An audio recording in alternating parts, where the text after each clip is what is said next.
Alors, le temps n'a pas permis que je lui donne toutes les explications. Pour Diop de lui expliquer notre thème, les touffes de cheveux et toute l'histoire. Pour Fall, je n'ai pas eu le temps. Mais au Sénégal, Fall semble avoir une origine aussi complexe que Diop. Mais aujourd'hui, quand on en parle, on pense au pouvoir politique. Et élire Fall. Donc, c'est des noms qui semblent être liés au pouvoir politique, alors que Diop, nous, c'est un politique artistique. Les Ndiaye, c'est la lutte, c'est les lions, etc. Je commence par ça, pour dire que, effectivement, c'est intéressant quand on se retrouve entre chercheurs pour discuter de beaucoup de questions. J'aurais pu développer sur les prénoms, mais tu ne m'as pas demandé la question des prénoms. Alors j'en profite pour te dire que mon prénom, celui qu'on utilise à la maison, c'est la même chose que pour Beyke, Babacar. En fait, Abou Bakr, c'est le contact avec le monde arabe. Mais moi, à la maison, ma mère, mon père, tout le monde m'appelle Baye. Je suis de Saint-Louis, si vous dites Bouba, les gens, oh, ils savent que c'est... Donc Baye, c'est en rapport avec le travail, l'agriculture. Même nos prénoms ont un sens toujours lié au travail ou à autre chose. Donc, après ces présentations, je voudrais remercier mes collègues de l'Institut d'études avancées. Il y a un proverbe wolof qui dit que Sabou du faut de Bopom. Donc, on n'a pas à remercier les camarades quand on est dans la même association. Mais je le fais parce qu'on aurait pu appeler notre camarade. Alors, aujourd'hui, c'est un jour particulier parce que c'est notre dernier jour. C'est un jour qui est relax et complexe. Relax parce que, ma foi, il n'y aura pas de grande tension. On va écouter calmement des spécialistes et même des doctorants ou des docteurs et on va discuter. Donc c'est relax. C'est complexe puisque normalement l'après-midi, il y a une partie très importante du programme qu'on n'a pas pu faire le premier jour. La visite de Saint-Louis pour nos amis, etc. etc. Donc c'est complexe parce qu'aujourd'hui c'est vendredi. Vendredi, dans beaucoup de pays musulmans, c'est le jour férié. Ici, ce n'est pas férié, les gens travaillent. Mais il faut qu'on arrête, dans le pire des cas, à 13h. Sinon, la salle, il n'y aura pas beaucoup de monde. Voilà les contraintes que nous avons. Mais on a la chance d'avoir un programme assez allégé. Et la méthode qu'on va utiliser, puisque nous avons des forces, et ces forces sont sur la table, sont dans la salle, nous sommes conscients aussi de nos faiblesses, c'est pour ça qu'on discute. Eh bien, il y a des opportunités, il y a des challenges, et tout cela, on va discuter. Alors, voilà le timing. Je vais donner la parole à notre collègue, notre camarade Andreas Ecker, de Humboldt University, qui vient de Berlin. Il m'a promis en 15 minutes, il va dire ce qu'il a à dire. Après, la parole sera à Youssou qui va jouer le rôle de discutant, Youssou Mbargane Guissé, de l'Université Cheikh Anta Diop, qui va prendre 15 minutes, et on va avoir au moins 1 heure de débat. Ça nous fait 1h30. Et ensuite, eux, ils vont réagir. Et je propose, puisque l'agenda que vous avez, on n'a pas pu le lire, il y a quelques cookies, je pense que ce n'est pas possible de faire 11h15, 11h30, 11h15, c'est des erreurs. Il faut mettre à 11h pile, on arrête. On va faire une pause. Et au retour, ça va être la session numéro 12. S'il n'y a pas d'inconvénient, sans tarder, je passe la parole à Andreas. Merci beaucoup. Bonjour à toutes et tous. Babacar m'avait demandé de présenter brièvement un projet que j'ai lancé ou co-dirigé avec un collègue italien qui travaille aux Pays-Bas, donc un collègue proche de Marcel, Stefano Bellucci. C'était un projet dans histoire générale du travail en Afrique au XXe siècle. Et c'était un projet qui a été lancé, même initié par le BIT, et surtout par le BIT, le bureau central qui était à Addis à un moment, mais maintenant ils sont rentrés à Abidjan. Et l'idée c'était que le BIT ou les responsables du BIT ont pensé qu'il serait éminent et important de montrer que le travail en Afrique n'a pas seulement une histoire importante, mais aussi une histoire très complexe, et de rassembler les meilleurs spécialistes partout dans le monde pour contribuer à un volume.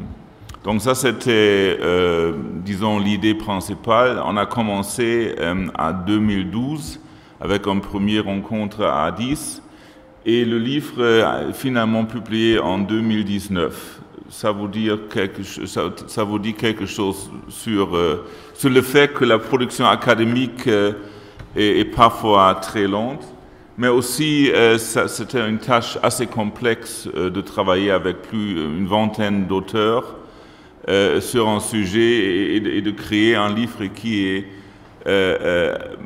accessible aussi, parce que c'était au début, c'était prévu comme un livre qui n'est pas seulement pour les autres spécialistes, mais aussi pour un public plus large, pour les gens qui travaillent, pour les unions et tout ça. Donc c'était quand même aussi une balance difficile de mettre tous les buts. On n'a pas mis tous, mais on a fait quand même un effort. Donc le projet, on a lancé, on a cherché des auteurs.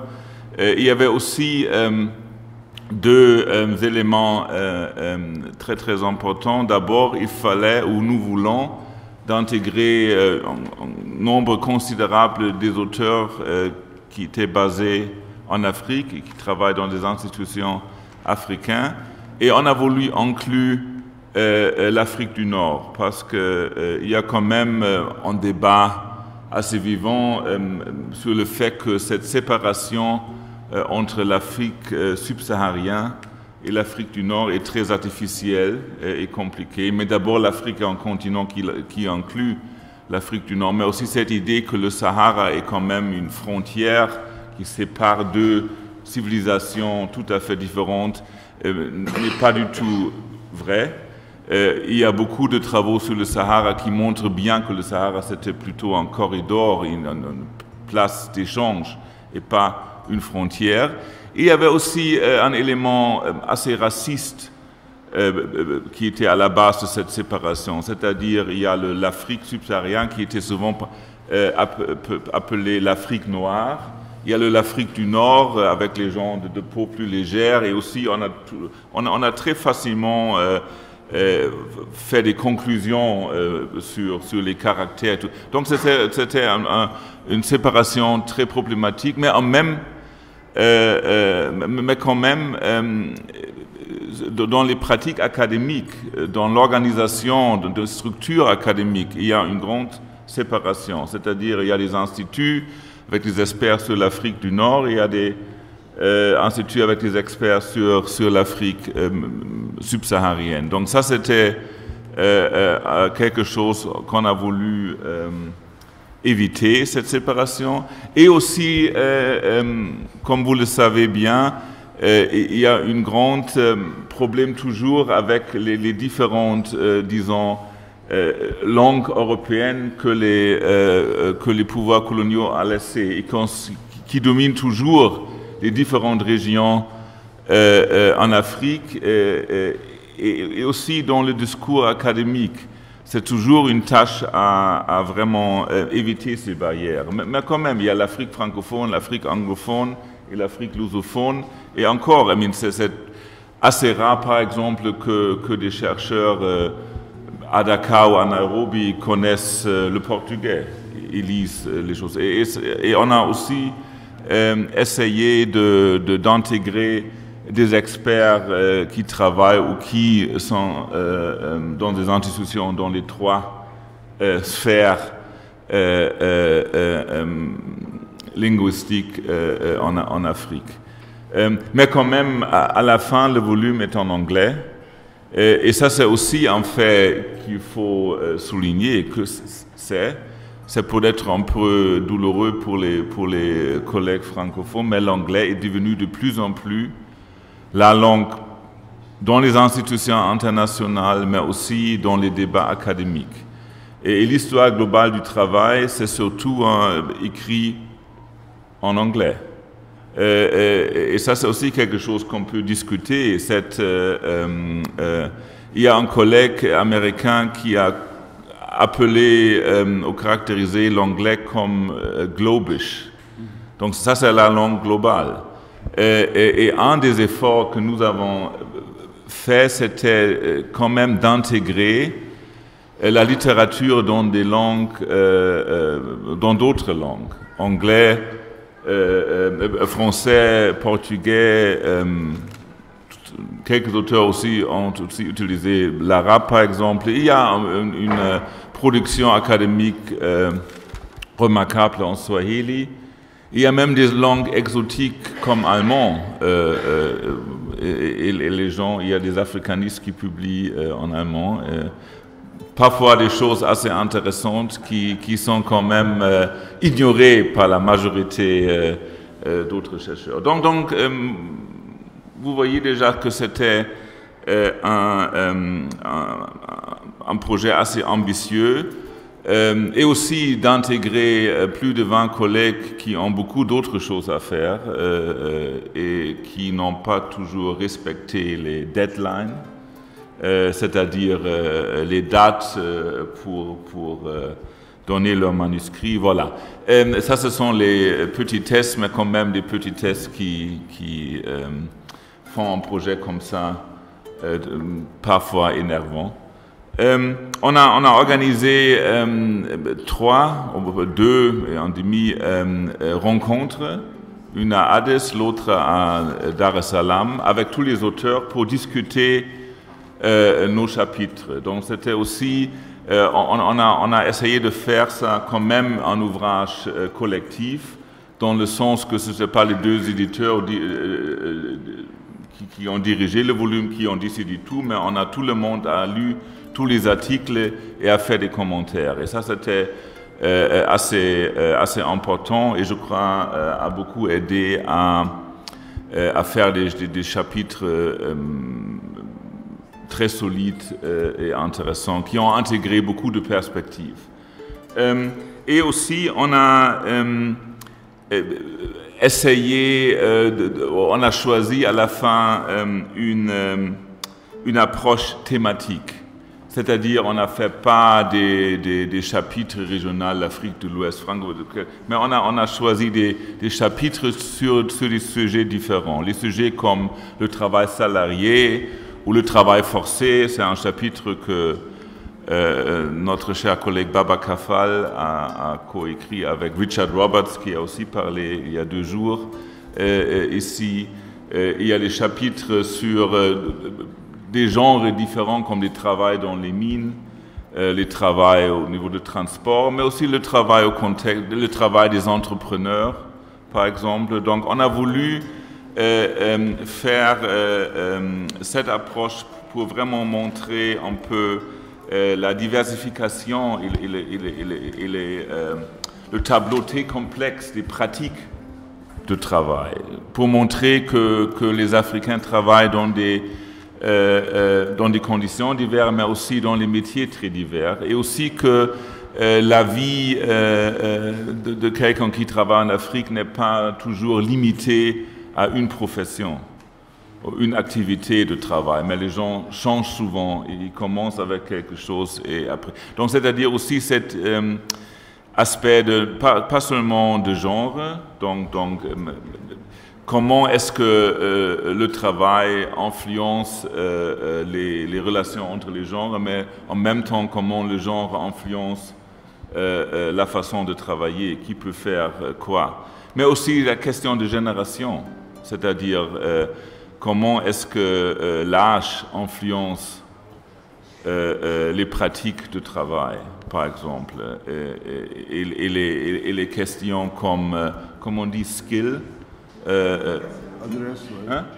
Expertise, adresse. Expertise change et aussi réfère à un âge ou à une étape générationnelle. Donc on a voulu faire tout ça. Mais il y avait aussi, si quelqu'un voulu avoir des informations systématiques sur un pays comme le Sénégal ou sur le Kenya, ça c'était plus difficile, bien entendu, parce que cette choix thématique n'a pas, avec ça, il était très très difficile d'offrir en même temps des histoires cohérentes des différentes régions ou pays. Et le deuxième point, c'était qu'on a essayé de quand même réfléchir sur des perspectives globales, c'est-à-dire comment écrire une histoire de travail en Afrique dans une perspective globale. Qu'est-ce que ça veut dire? Et on a déjà un peu discuté au début de cette conférence que une des choses que l'histoire globale a vraiment apporté, c'est cette idée qu'il y a où le travail salarié c'est seulement un élément, et le travailleur salarié, c'est seulement un groupe parmi beaucoup d'autres qui travaillent en Afrique et qui font le travail. Donc, c'est-à-dire, déjà, cette choix d'avoir des chapitres sur des métiers et sur des pratiques du travail très différentes était déjà influencé par les perspectives de l'histoire globale du travail. Et deuxièmement, c'est aussi, on a essayé de dire à nos auteurs de penser dans quelle façon les choses qu'ils ont décrites, analysées, étaient un peu contextualisées dans un endroit, dans un contexte plus large. C'est-à-dire, parce que l'histoire globale ne veut pas dire on travaille sur n'importe qui et on travaille sur tout, mais de voir les connexions, entre des éléments ou des endroits, des sites, quelque chose comme ça. Donc, on peut faire une histoire globale d'un village africain pour montrer comment ce village, parmi les produits, parmi les gens, parmi les influences, est connecté dans un endroit plus large. Et sur ça, c'est quelque chose qu'on a essayé de faire. Et aussi, il faut dire qu'il est très important de dire que ces connexions ne sont pas automatiquement là, parce qu'au début de l'histoire globale, il y avait cette idée, on n'a jamais vu les collections, maintenant il faut les découvrir, mais ils sont là. Mais il est bien possible qu'il y a des connexions à un moment, et après, c'est coupé. On voit là donc dans beaucoup de sites africains qui étaient à un moment, étaient bien liés avec l'économie mondiale, mais à un moment, c'était coupé. Donc il y a aussi c'est pas un développement linéaire, oui, mais c'est quand même, ça peut changer beaucoup. Donc on a évité aussi cette idée de téléologie que l'idée de globalisation porte souvent, c'est-à-dire qu'il y a des réseaux qui deviennent de plus en plus forts. Non, il y a des réseaux forts à un moment, mais les réseaux peuvent être coupés à un autre. Et finalement, il faut aussi dire qu'il y avait aussi des problèmes politiques, il y avait des questions politiques qui ont influencé le travail sur ce livre sur le travail, parce que vous connaissez le BIT plus ou moins, c'est aussi une organisation très complexe, avec des sensibilités très complexes. Et on avait un article sur le travail d'enfants, un sujet, on a aussi discuté, un sujet brûlant, et un des auteurs a fait dans son article une critique très forte du BIT et des stratégies du BIT en face de ce problème. Et le BIT n'était pas du tout content. Il faut aussi dire que une partie de la critique était bien raisonnable, l'autre était un peu trop démagogique. Mais en même temps, on a vu que le BIT dit on ne peut pas faire ça parce que sinon une grande partie de nos partenaires vont rejeter et se sont fâchés. Donc on avait un débat très long, mais l'auteur a refusé de changer un mot. Et comme ça, c'était un procès douloureux et à un moment, j'avais même dit que je vais quitter le projet. On a décidé de ne pas intégrer ça et appeler un autre auteur à le faire, qui aussi fait des choses critiques sur le BIT, mais pas d'une façon, disons, agressive. Mais vous voyez que aussi, et ça c'est mon argument, le travail est un sujet très très politique. Et le livre a aussi essayé de transférer ce message que c'est quelque chose de politique et qu'il faut aussi discuter avec une attitude, une sensibilité politique. Parce que si on travaille sur le travail comme ça, c'est très divers, et bien ça c'est important. Mais il y a un défi de cette, comment dirais-je, cette ouverture que maintenant presque chaque activité peut être classifiée comme travail. Même boire la bière est regardé par des gens comme travail dur.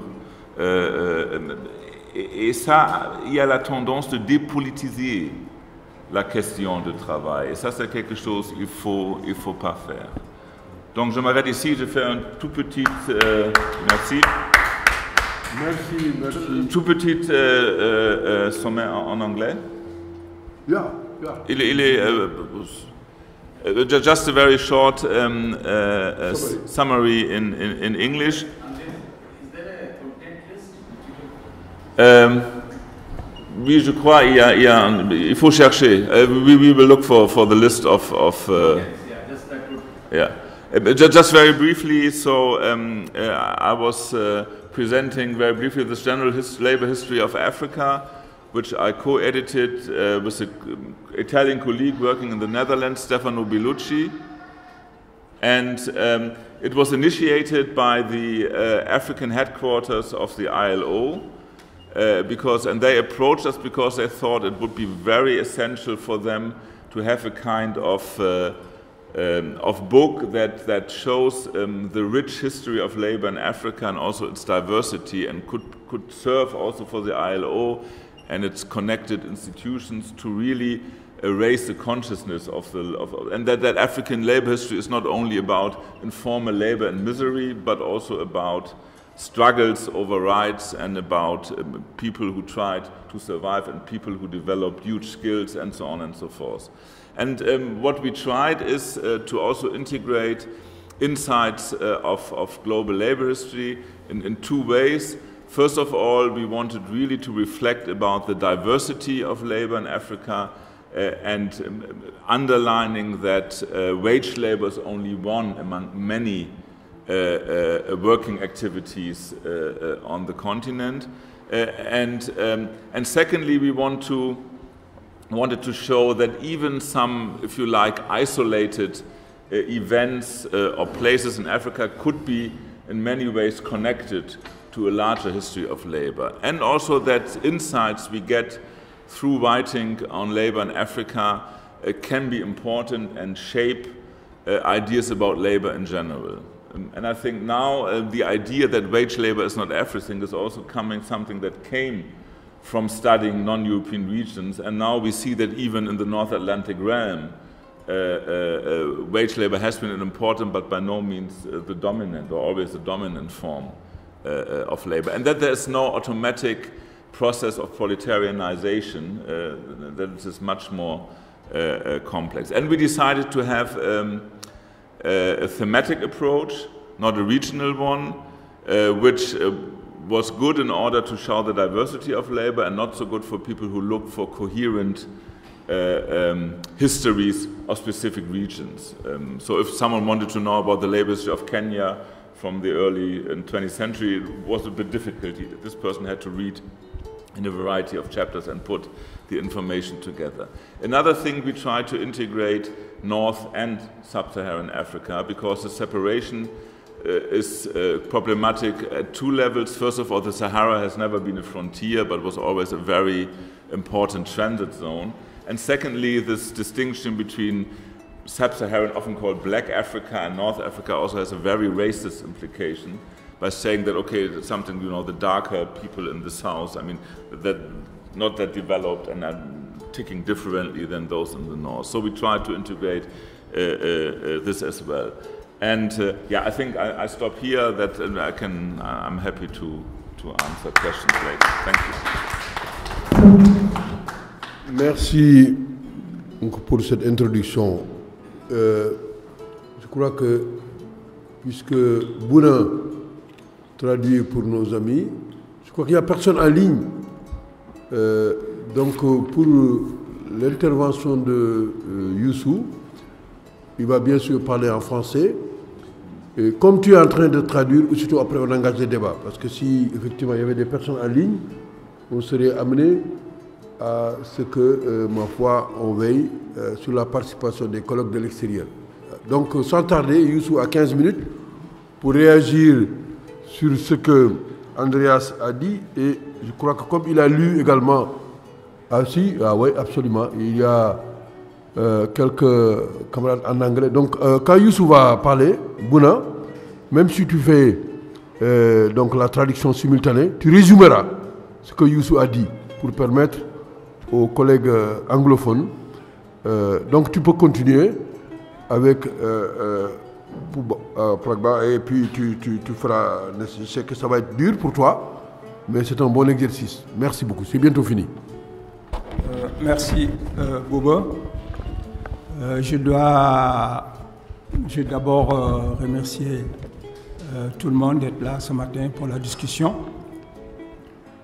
Ce que je vais dire s'inscrit vraiment dans ce que Andreas vient de dire tout à l'heure.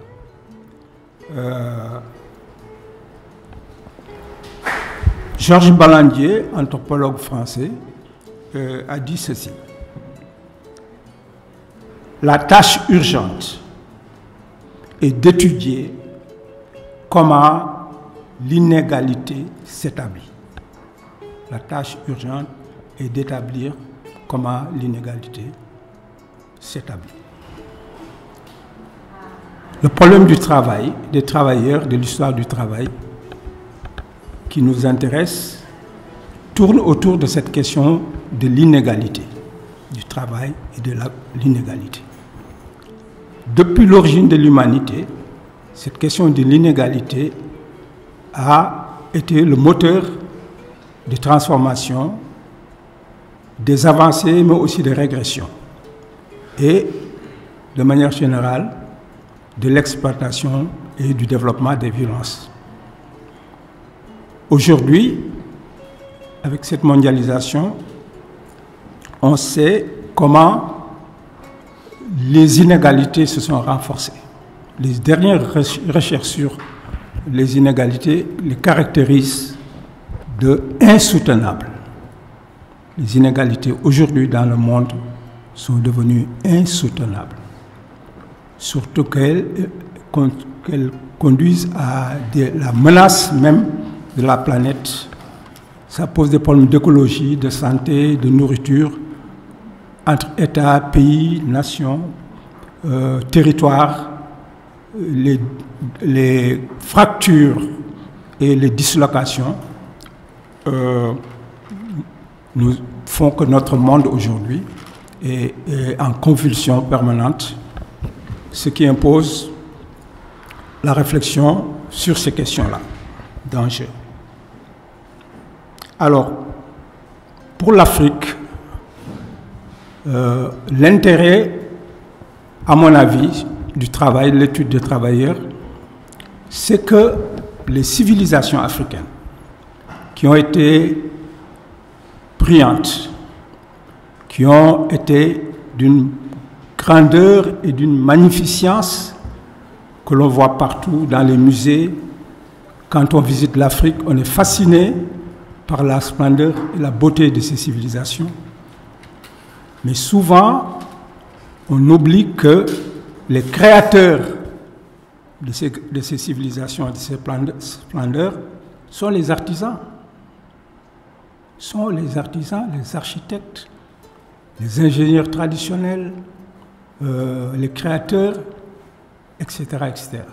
Ce sont ces groupes de travailleurs qui sont à la base de la splendeur des civilisations africaines, depuis l'Égypte pharaonique jusqu'aux grands empires, etc., etc. Et aujourd'hui, je vais y revenir, la grande question, c'est le renouveau, justement, de ces artisans, de ces catégories de travailleurs dans le cadre de la mondialisation. Alors, concernant l'Afrique, il y a des problèmes, bien sûr, de méthodologie. Quand on étudie le travail, quand on étudie les sociétés africaines, ces questions de méthodologie sont, d'une part, liées à la profondeur historique.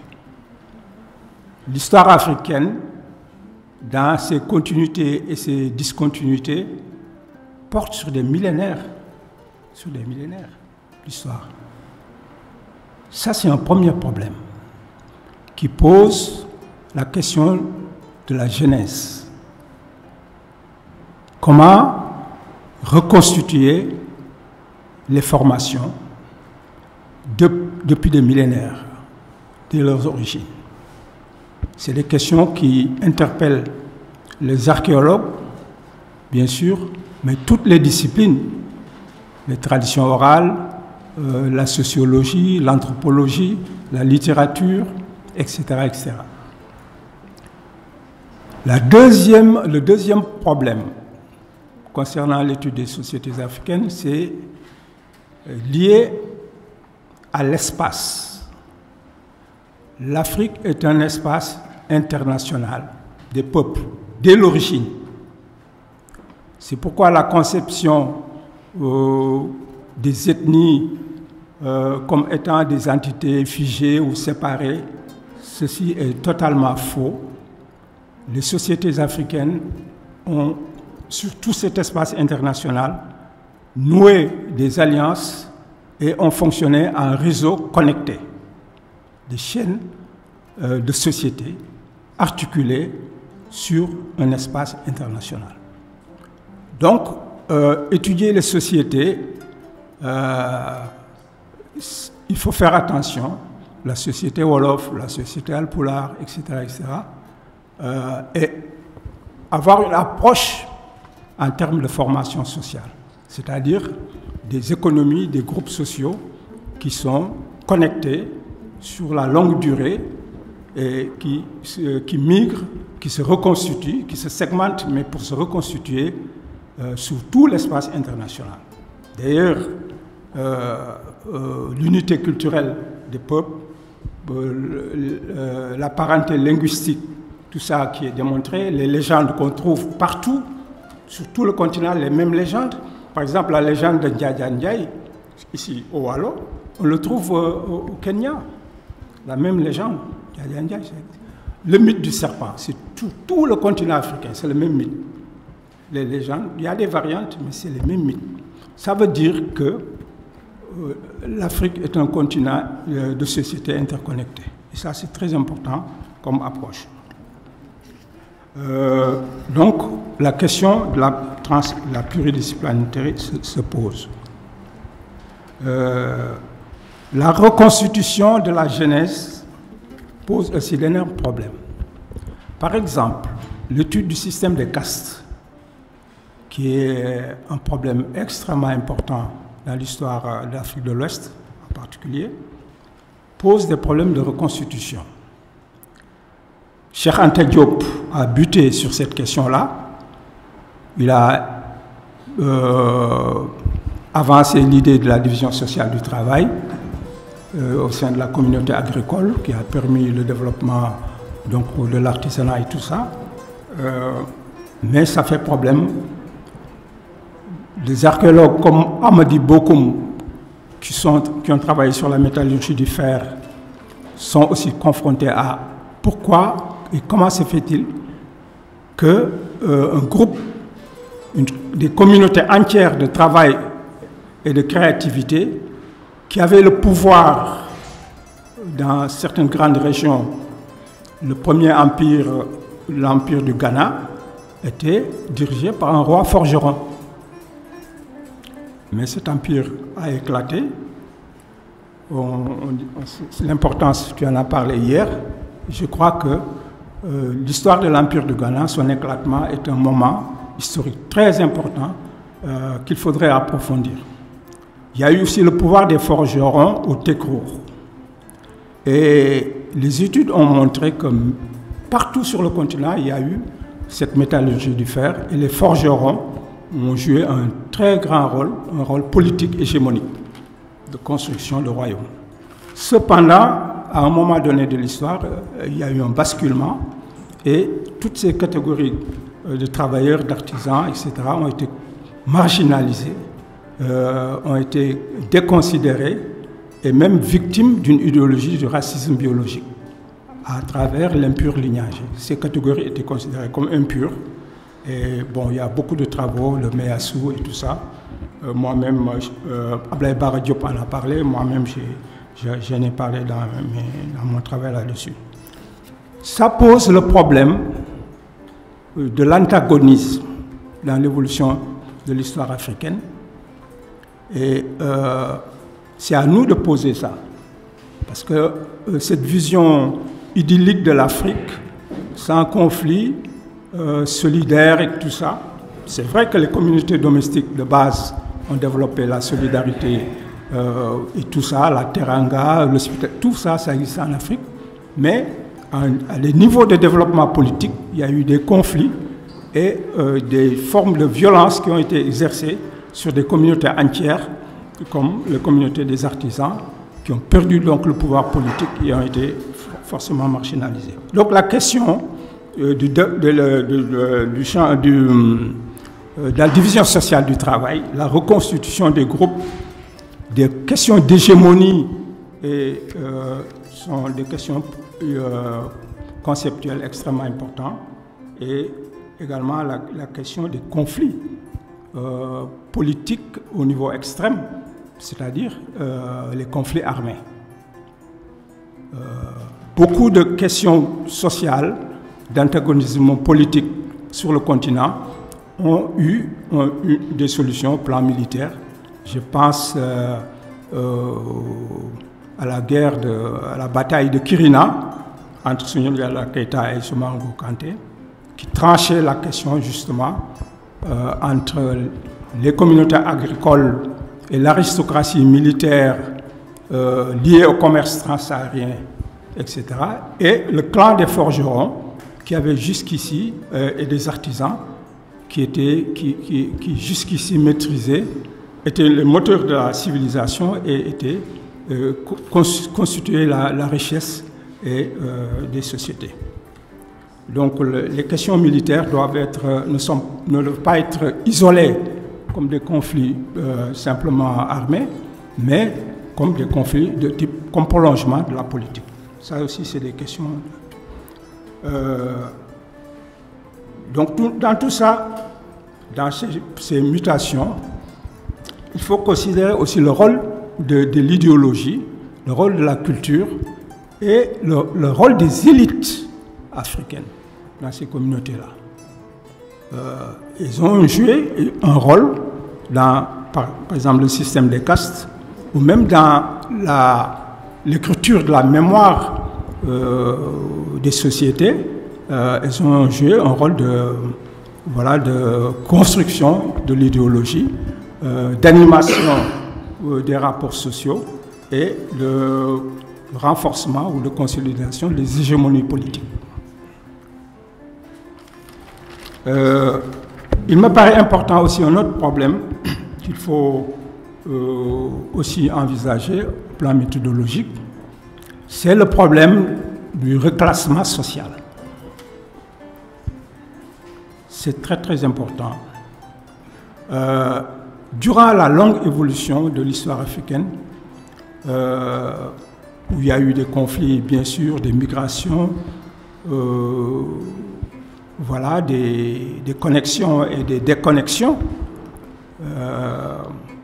de reconstitution, mais aussi des pertes, il s'est toujours passé un problème important de reclassement social. C'est-à-dire que les catégories primaires, au fur et à mesure du développement politique de la société, ont été plus ou moins reclassées au fur et à mesure au cours du développement politique dans des catégories supérieures.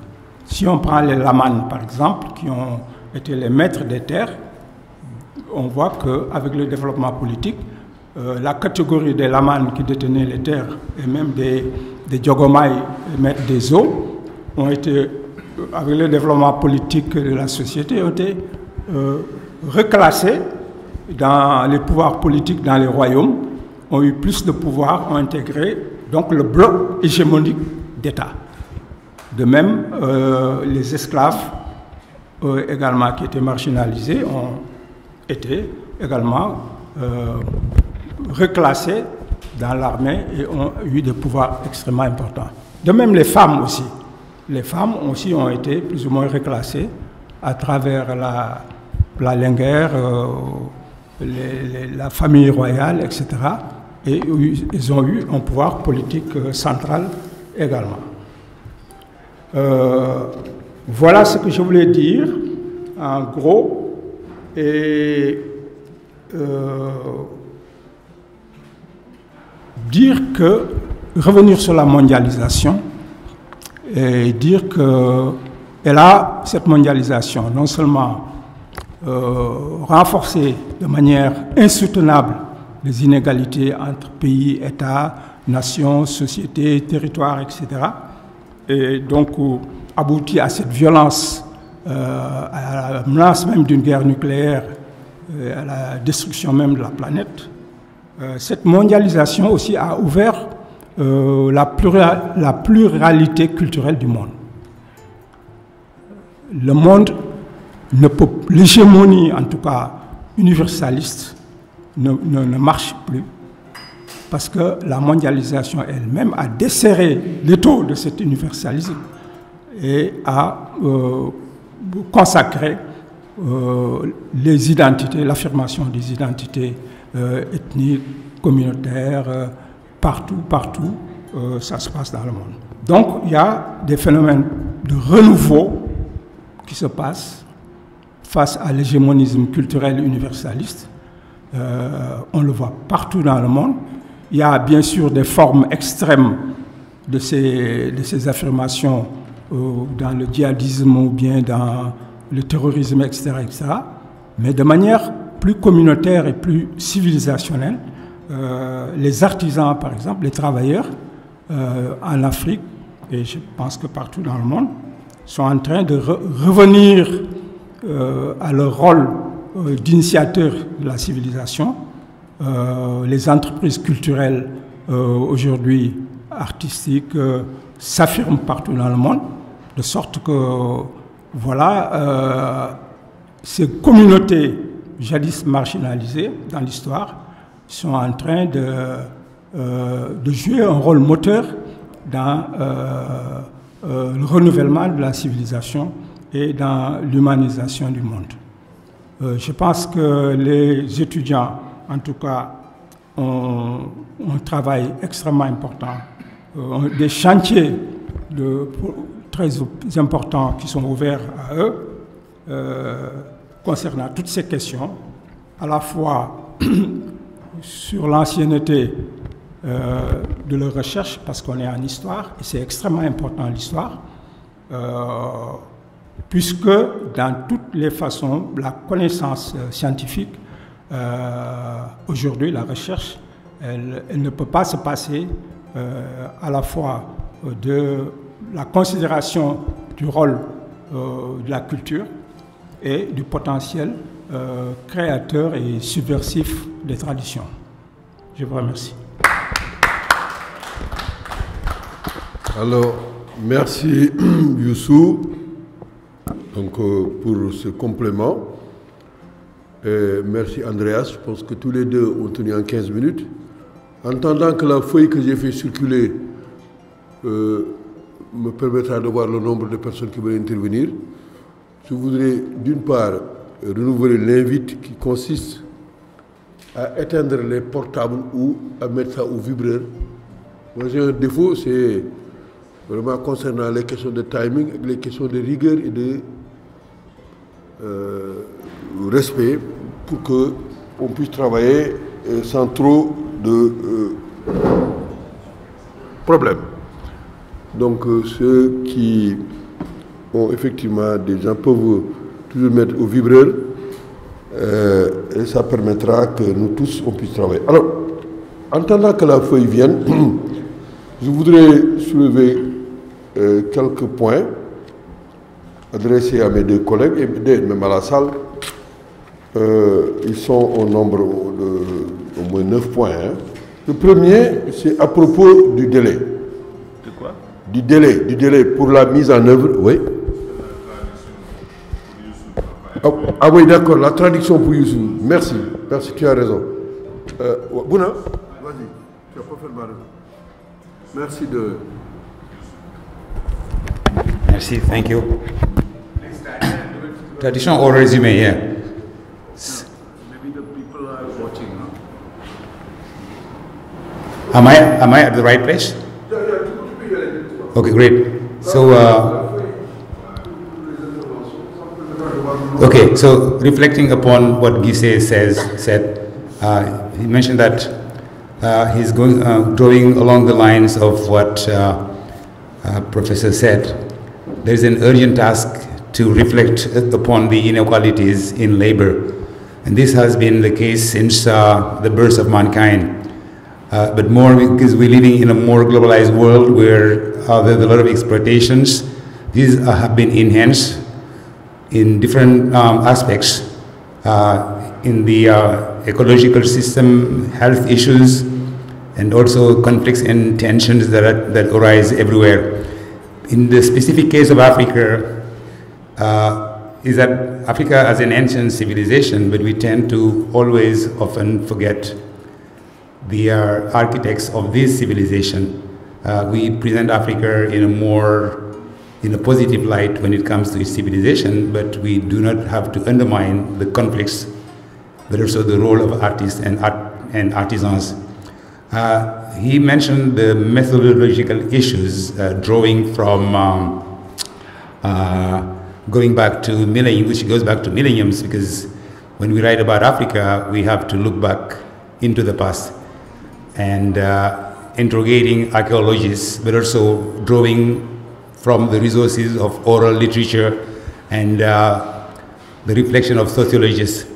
He also mentioned the spatial problem of mobility, ethnicities not being fixed entities, but have been woven. Okay, there are some alliances that have been constructed within the international space in terms of social relationships.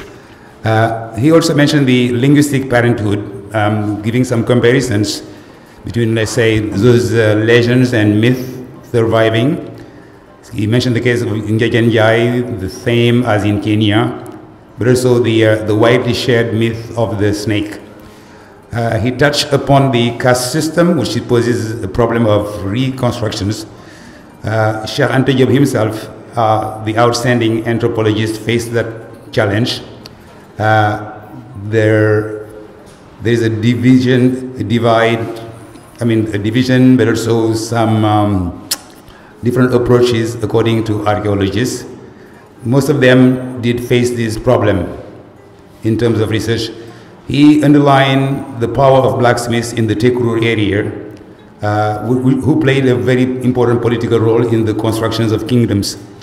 He also stated about the antagonism which exists. Some do present Africa, as I said earlier, in a positive light, the idyllic vision of Africa, but they have to bear in mind the tensions and conflicts, mostly armed conflicts that existed. There were some battles. He gave the example of the Battle of Kirina in Mali between Sundiata Keita and Soumaoro Kante, but also how the military aristocracy was also involved in the conflict with the farmers and agricultures. Finally, the role of African elites, he would summon African elite to take more responsibility in writing and documenting and this ideology. Finally, he mentioned the social reconstructions, which is more than a need today, moving from primary categories to higher categories. Even slaves have to be taken into account in this reconstruction and reshaping. And he summons the courage of young candidates for doctorates to take the bull by the horn and to continue the research for the future generation. Thank you. Merci d'avoir la feuille. On me signale qu'il y a déjà parmi les collègues qui sont au niveau du web certains qui souhaiteraient intervenir. Donc il faudra mettre leur nom sur la liste. La liste n'est pas encore revenue. La liste de ceux qui veulent intervenir. Bon, en attendant que la liste me parvienne, je voudrais donc demander aux techniciens de continuer à prendre la liste de ceux qui se signalent comme devant intervenir. Je signale que le modérateur du panel suivant, professeur Walifa, est déjà là. Donc, je vais vous dire que je maintiens la promesse qu'à 11h, on va arrêter et qu'on fera une pause, café, qui est café ou pas café. Et à 11h30, on reprend pour pouvoir respecter les délais. Alors, maintenant, aux rapporteurs généraux qui sont là, les points à noter. 1, je disais que les félicitations pour les délais. Moi, j'ai participé, j'ai suivi de très près le projet d'histoire générale de l'Afrique par l'UNESCO. Ça a commencé dans les années 75 et ce n'est qu'en 81 qu'on a eu le premier volume. Donc vous avez fait 7 ans et ils ont fait 6 ans pour sortir. Donc bravo, c'est pas mal. Deuxième chose, le problème de cette division Afrique noire, Afrique blanche, l'UNESCO également, il a fallu un débat très profond, ça a été réglé. On a dit que l'Afrique est une et indivisible. Donc là aussi, vous avez repris la décision que l'UNESCO a eu à prendre. On ne peut pas faire une histoire de l'Afrique au nord du Sahara, l'Afrique au sud du Sahara. Vous avez parfaitement raison. Le désert, il existe depuis quand? Avant le désert, qu'est-ce qu'il y avait? Alors, le problème des langues aussi, c'est une question. Il y a eu des traductions, entre parenthèses.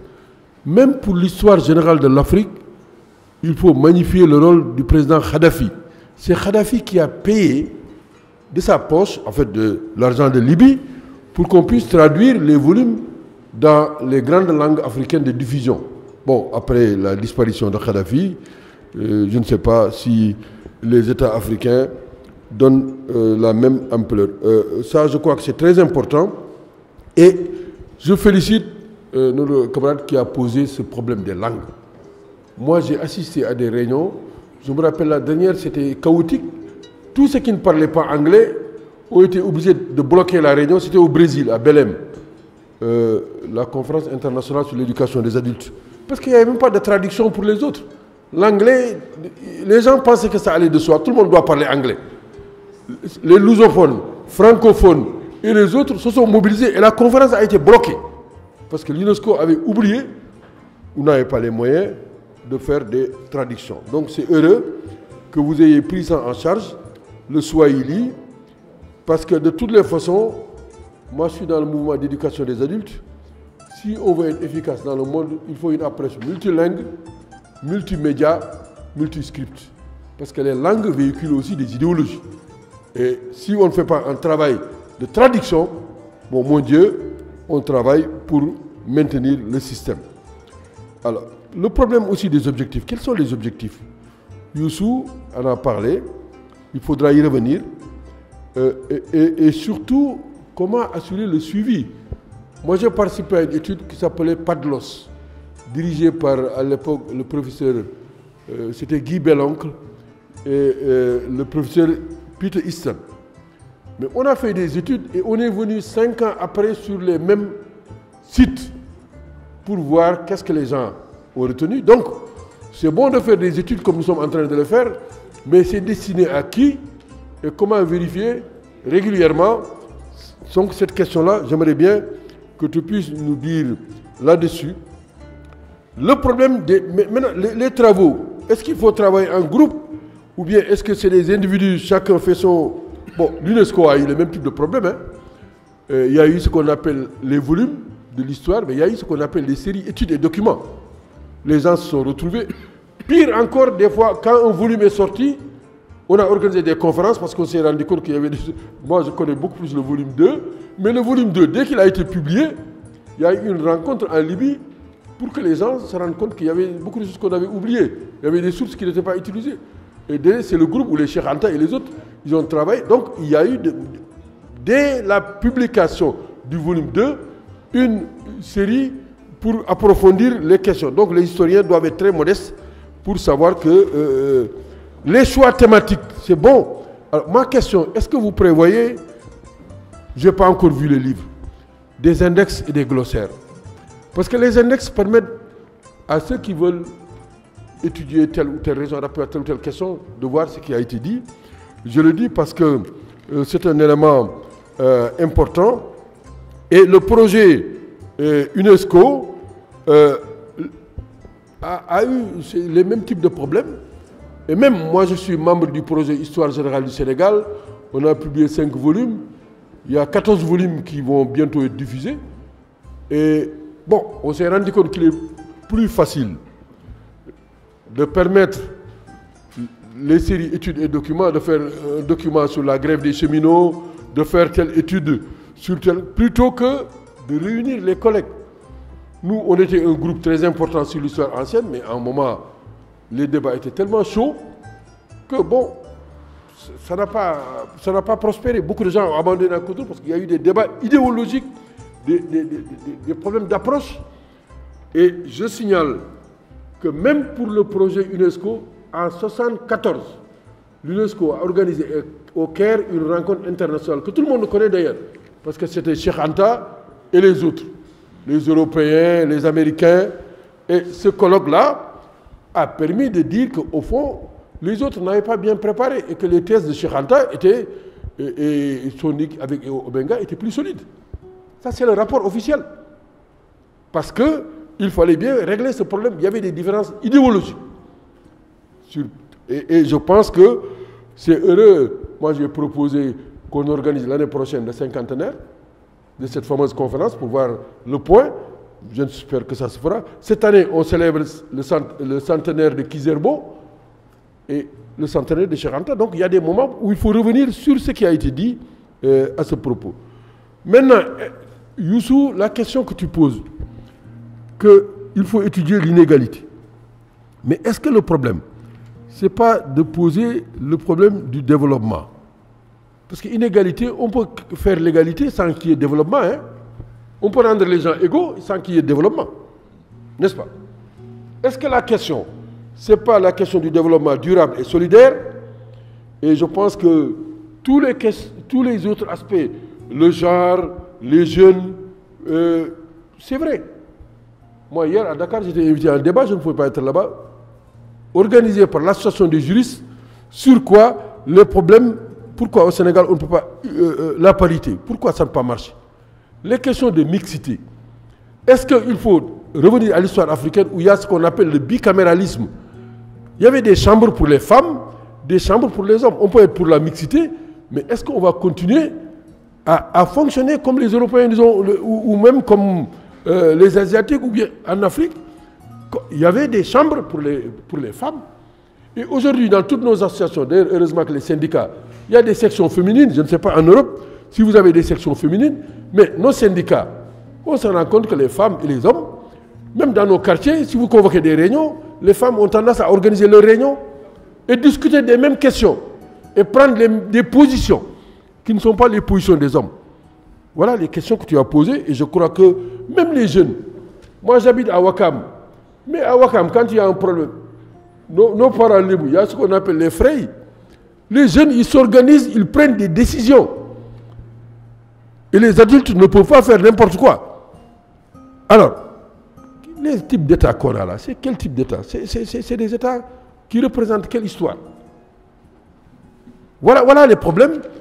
Et donc, félicitations pour avoir posé ça. Mon dernier point, Donc tout ce que tu appelles l'enjeu pour reconstruire les mémoires étouffées, les mémoires libérées, mais il n'y a pas de fixité, il y a des mobilités. Moi, je n'utilise pas les mots autochtones, les peuples autochtones. Personne n'est autochtone. C'est des mots qui ont été inventés par les Grecs. Mais qui est autochtone? Où est-ce qu'il y a des autochtones? Dites-moi, où est-ce qu'il y a des gens qui ont été là-bas de tout le temps et qui n'ont jamais bougé?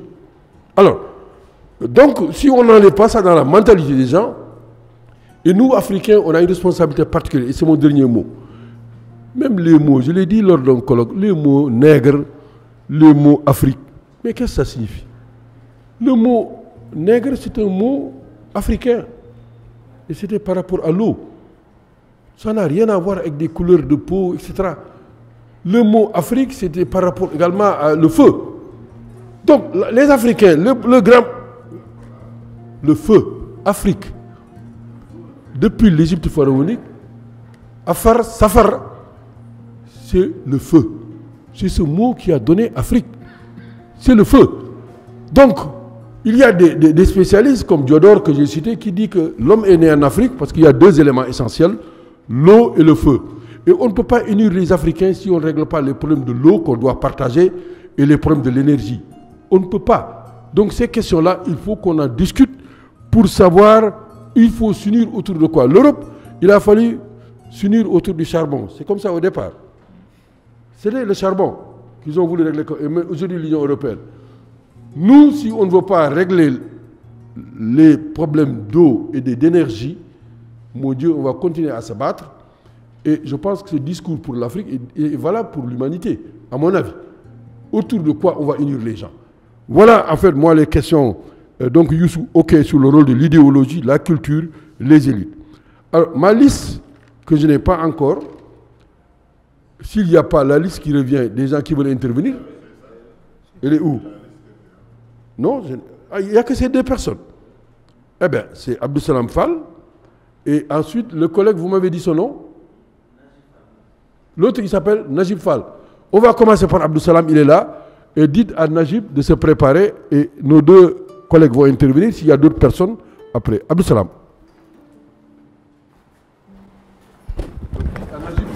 Voilà, merci beaucoup. Alors, je voudrais vous féliciter pour la qualité de vos interventions et surtout le projet qui a été réalisé sur l'histoire du travail en Afrique. Et vous féliciter également pour la pertinence des propos. En effet, un des critères importants en sciences sociales pour évaluer une qualité de travail en sciences sociales, quelle que soit la discipline, c'est la profondeur historique. Quelle que soit la thématique que vous abordez. Et donc, c'est très important que vous ayez mis l'accent sur l'importance de l'histoire dans l'évolution des sociétés. Donc ça, c'est le premier élément. Le second élément, j'ai aussi beaucoup apprécié le fait qu'il n'y ait pas une Afrique du Nord et une Afrique au sud du Sahara. Cependant, les institutions internationales continuent à mettre à disposition des statistiques, des données qui séparent le continent en deux. Et donc, lorsque nous faisons des travaux d'analyse à partir des sources qui sont disponibles dans le monde, on reste confronté à ce hiatus entre l'Afrique du Nord et d'autre part l'Afrique au sud du Sahara. Donc, qu'est-ce qui peut être fait de manière à ce que ce consensus qui est trouvé, qu'il y a une Afrique, soit également pris en compte par les institutions internationales qui produisent les données sur le continent. Alors, j'avais la question sur l'Afrique, le nom Afrique. Alors, si Bouba peut revenir, parce que si je me mets dans une école primaire et que les jeunes me demandent Afrique vient d'où et que je dise le feu, ils risquent après de me dire, mais bon, ok, passons, probablement vous êtes un ignorant. Donc, est-ce qu'on peut revenir sur la genèse de ce qui a amené cette appellation de l'Afrique? enfin, ma dernière question, c'est, comme Youssou l'a dit, hein, assez fortement, clairement, il y a des moments de rupture dans l'histoire du continent. Est-ce que dans le travail que vous avez fait, il y a des moments de rupture que vous avez déjà identifiés? Il a appelé des basculements parce qu'il y a deux moments importants. Une histoire assez forte qu'il a rappelée et d'autre part un moment où le continent se retrouve dans une position de dominer. Voilà. Est-ce que les facteurs de basculement ont été analysés dans l'histoire du travail que vous avez livré et est-ce que ça s'est joué sur le plan purement civilisationnel ou est-ce que c'est encore une fois de plus les contextes et les conditions géopolitiques internationales ou économiques qui ont été les déterminants et quelle est la part du travail dans ces processus qui se sont construits dans la durée? Merci. Merci Abdel Salam pour cette intervention pertinente. Il est en ligne, il peut intervenir, notre ami, notre collègue. Oui, il va résumer non seulement ce que j'ai dit, ce qu'Abdel Salam a dit, et après ce que notre ami va dire en anglais. Bouna, n'est-ce pas? Comme ça va te faciliter la chose. Ok. Donc, Nadji Fall, vous avez la parole.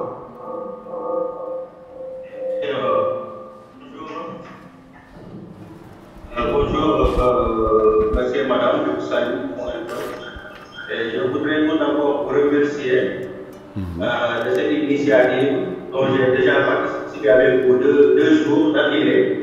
Ce qui m'a vraiment motivé même à pousser mes autres camarades à venir faire les 2 jours qui restaient de cette conférence. Très bien. Et je voudrais aussi remercier votre bureau et l'appui de l'Union régionale qui nous ont permis, la SN, Société de culture régulière, de pouvoir participer à cette conférence sur le monde du travail et tout ce qui nous ont intervenu par rapport aux différents thèmes. Vraiment, c'est quelque chose qui nous motive pour l'avenir.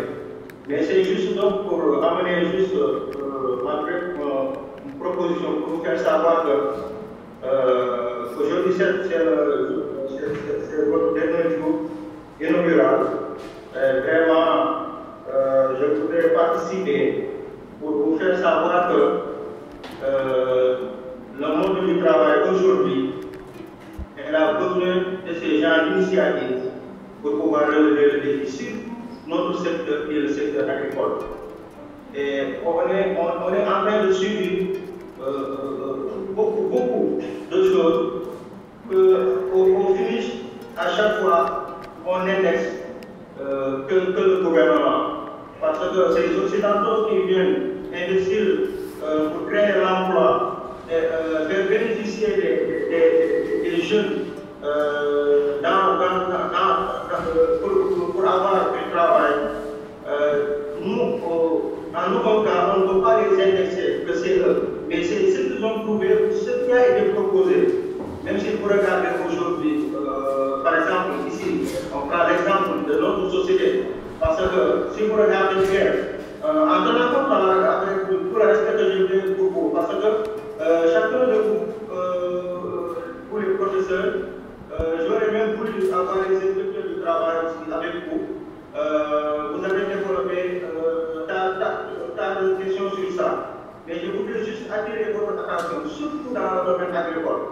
Dans le domaine agricole, ou l'agroalimentaire industrie, je peux vous dire qu'il y a beaucoup de choses qui restent. Par exemple, ici, si vous prenez une agence comme la FIX, qui octroie ces minéraux, tout ça, mais au finish, quand le propriétaire vient sur les terres pour pouvoir mettre en œuvre ces terres pour pouvoir passer pour mettre l'entreprise en marche, et souvent les habitants riverains qui en subissent les conséquences.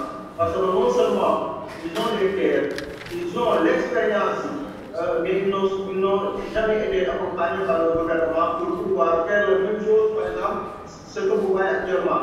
Parce que si vous prenez la SL, elle a des partenaires en Angleterre, en Europe et partout, et travaille avec eux, et ces gens nous garantissent que leurs produits seront dans la marché, qui sont très bien vendus là-bas. Je salue le passage à la manière, qui était le passage ici, elle a fait un enquête sur valorisant le prix. Malgré tout ça, nous, en tant qu'habitants, on subit. Parce que quand vous regardez le barème proposé par le gouvernement pour que ces gens ne puissent pouvoir recruter les ressources humaines, souvent c'est nous qui payons. Parce que jamais avec ces salaires, on ne pourra concrétiser nos rêves ou investir. Parce que j'aurais voulu aussi, et c'est quelque chose de dire à Ramadien ou d'autres personnes qui aimeraient se battre sur ce sens, de savoir que ce sont des jeunes diplômés. Ce sont toujours ici à la on a des jeunes diplômés qui sont venus comme des journalistes, quelque chose. Parce que finir tes études et tu n'as pas tu n'arrives pas à trouver du boulot. Contraire maintenant de venir faire des stages pour avoir un journée, quelque chose comme ça. Et c'est difficile. Maintenant, nous là-bas, on interpelle le gouvernement. Pourquoi pas ne pas venir regarder cette jeunesse qui a tout donné pour son pays, parce qu'ils ont fait tout le processus scolaire ici au pays jusqu'à l'université à avoir un doctorat, quelque chose comme ça, mais n'arrive pas à trouver du boulot. Et c'est la raison pour laquelle, même quand vous regardez, vous voyez que vous-même, c'est ça qui conditionne l'immigration clandestine. Parce que beaucoup de gens n'arrivent pas à avoir ce qu'ils veulent, maintenant ils veulent immigrer vers d'autres frontières. Si vous voyez ici, comme nous sommes à la frontière entre la Mauritanie, souvent c'est comme ça. Tu vois quelqu'un qui quitte ici pour partir vers le parce que ça fait difficile. Et les gains qui sont partagés ici ne font pas toujours le bonheur de la famille. Et ici, nous, on vit en famille. Et la famille, quand on le dit, il y a la papa, la maman, les frères et les sœurs.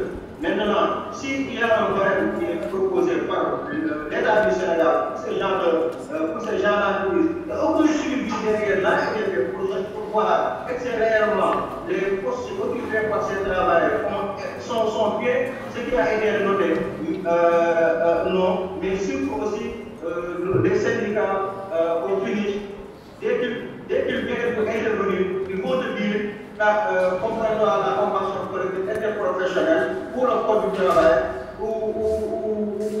Alors, Najib, tu as encore une minute pour... Très bien.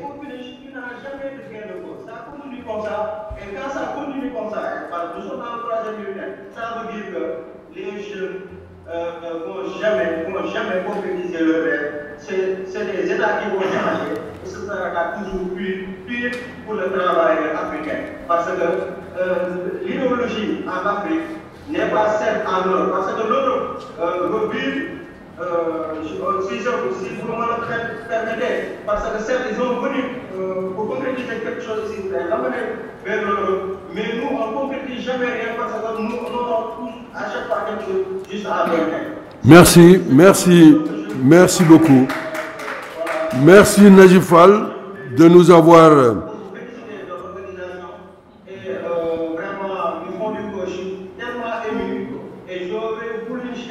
Le secrétaire général de l'Union régionale de Saint-Louis, avec mon bureau, venu du premier jour que nous présente avec mes camarades. On était nombreux à venir le premier jour et nous sommes dans les différents postes dans cette entreprise et nous sommes dans le syndicalisme pour le droit du travail. Mais néanmoins, comme j'ai pu le suivre en... merci pour nous avoir permis de revenir sur Terre, d'avoir soulevé les ressources naturelles, les ressources humaines, la question des jeunes diplômés, l'immigration clandestine, les familles, l'État, les collectivités, les syndicats. Merci d'avoir posé ces problèmes. On a parlé d'eau, de feu, de soleil, de développement, espoir et désespoir. Tout ça, ça fait partie du sujet. Vous avez bien fait et vous avez bien capté. Maintenant, je vais donner à Bouna pour résumer à la fois ce qui a été dit et je vais ensuite revenir à nos deux panélistes. Thank you. Merci. Starting with Buba, who just gave me the micro. Buba, in his intervention, he he complained about, I would say, the cultural imperialism from the English language. He sees a discrimination in using English, even though English is widely spoken around the world during conferences. He sees an over-domination of English at the detriment of other languages. And even he mentioned the support of President Gaddafi, of late President Gaddafi, in funding this aspect to include Arabic, French, and other languages to help, because at some point there was a conference in Brazil, as a case in point, where French speakers had to block the conference because they thought that they were excluded. There was an overuse of English. And he made an advocacy for more collaborative approach during researches in terms of production. He touched on the 1974 conference in Cairo organized by the UNESCO, where Teofilo Obenga and Cheikh Anta Diop made outstanding contribution, and later people realized that they were right on that. As opposed to Youssou Guissé, who touched on inequality, Buba sees more than a problem of inequality. He rather thinks that is more about sustainability that we would talk about. Why equality? Because you can be equal but still be discriminated in terms of socio-economic development. So he summoned the courage of unionists and also of young people, of women, to join the fight for more sustainability. Inequality in itself is not helping solve the problem. He says also that, because he has a conceptual and contextual understanding of the labor approach. This is why Buba thinks that terms, concepts need to be redefined, and people should have a better understanding of this concept. He says, for example, that no one is indigenous.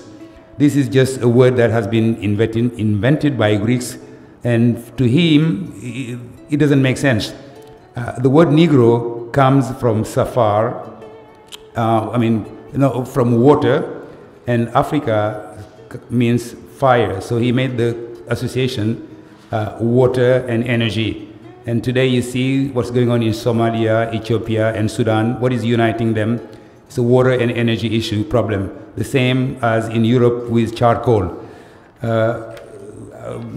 Abdul Salam, he touched here on their labor history, but also he says that when one important cultural aspect in social science is its historical deepness. This is something that he noticed during the presentation, whatever the theme. He also thinks that there shouldn't be any divide between Northern Africa and Sub-Saharan Africa. It's one Africa. What can be done by international institutions to clarify this and avoid this division, especially when it comes to analyzing the data? People are confused about this, so it should be one Africa.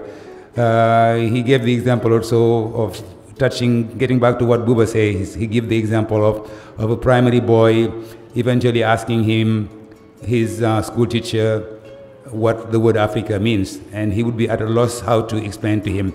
So, briefly speaking, I think that was, he said that also these periods of divisions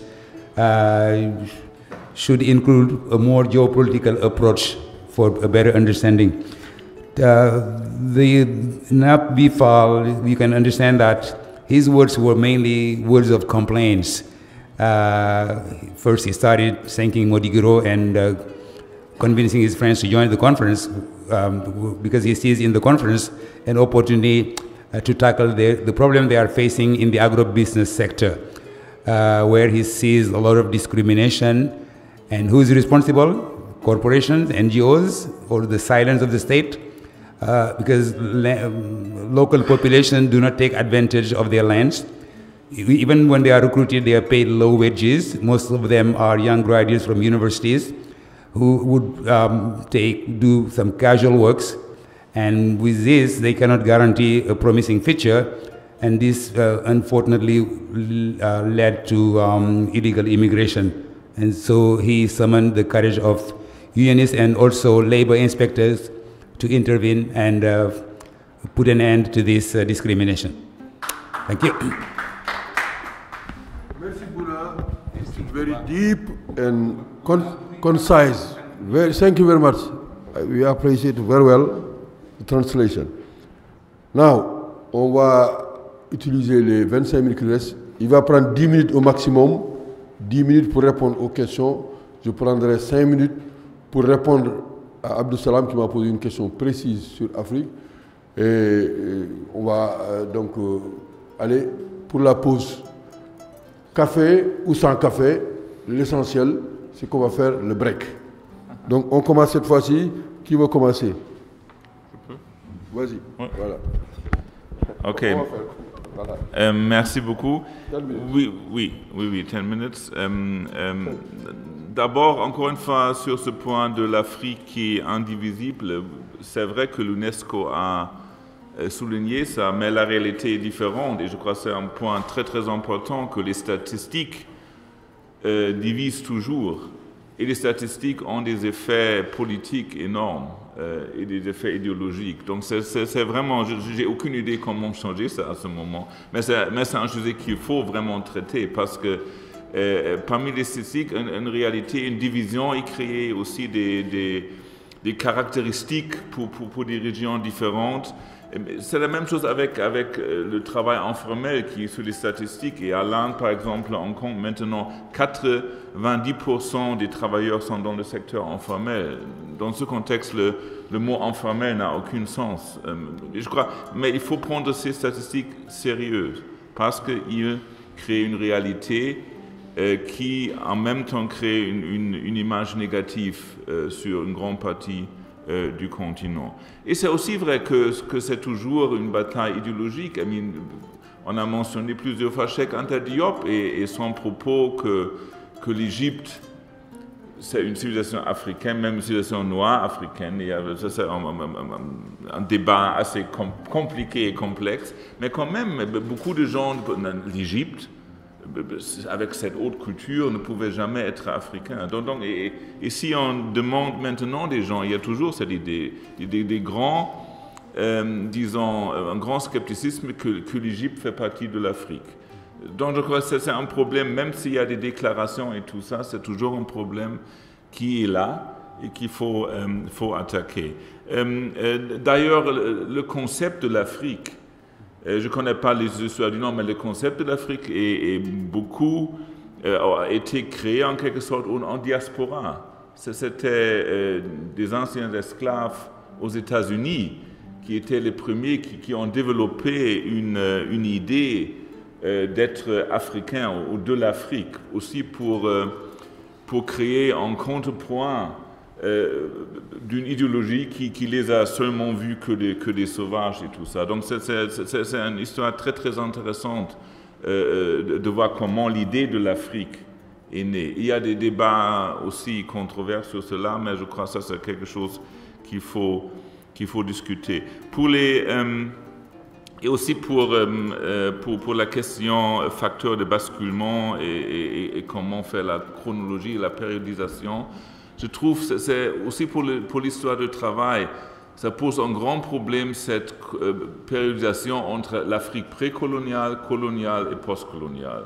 D'abord parce que ça donne beaucoup de poids au colonialisme, trop de poids probablement, mais aussi je crois que si on voit l'histoire africaine sous l'angle du travail, il y a des chronologies très complexes, très différentes. Bien entendu, les grandes choses comme les grandes guerres, l'indépendance, ont influencé le travail, mais aussi d'une façon très différente selon la région et aussi des professions. Donc, c'est-à-dire il faut être très prudent. Et une des choses que l'histoire du travail peut clarifier, c'est encore une fois la complexité.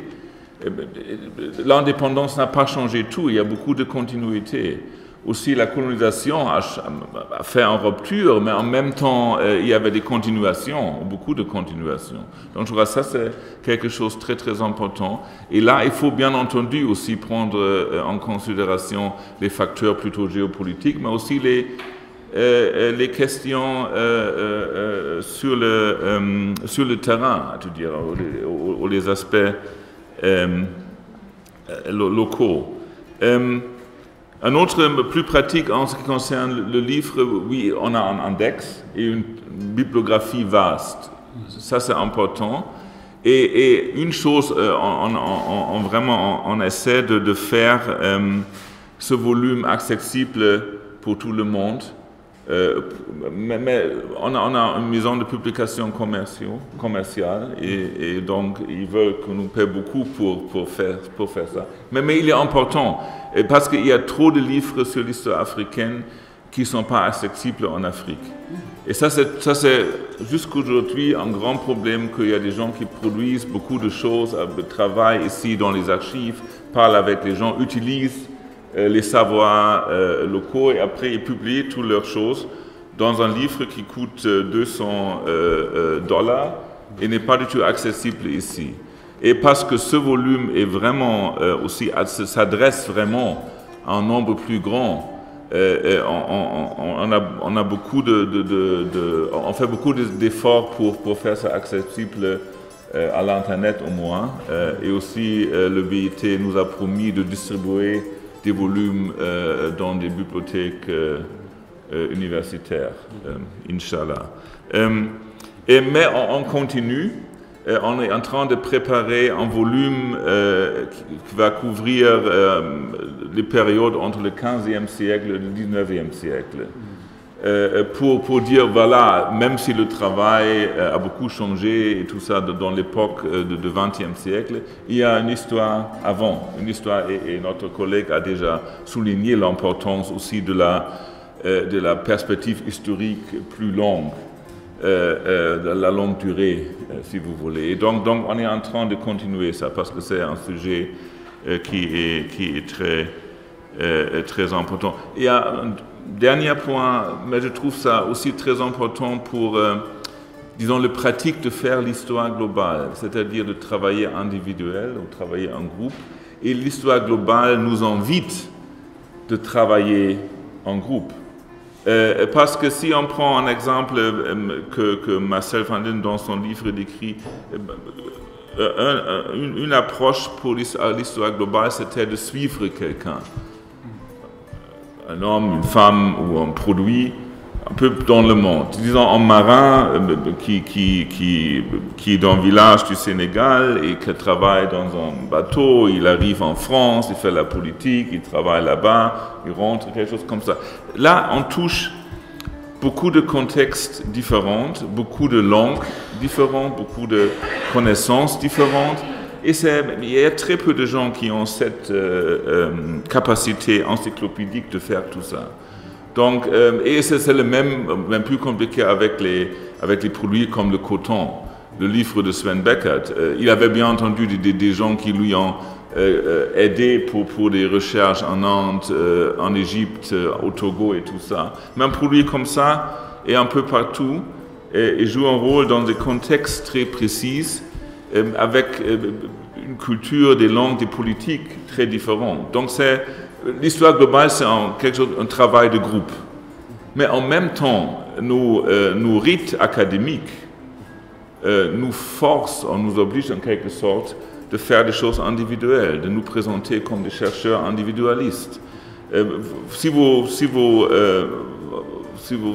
allez soumettre une thèse avec 4 personnes, les comités seront un peu sceptiques.